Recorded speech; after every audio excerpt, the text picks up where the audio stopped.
sa lupa'y para akong inaalon at nalulunod sa batikos ng mundo, sa kung ano lamang ang kaya ko.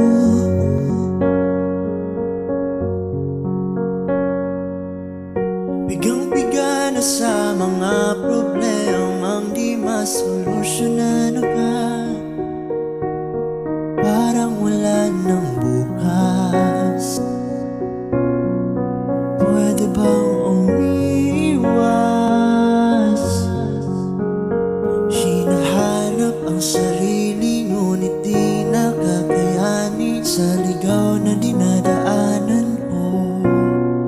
Saan na to patungo?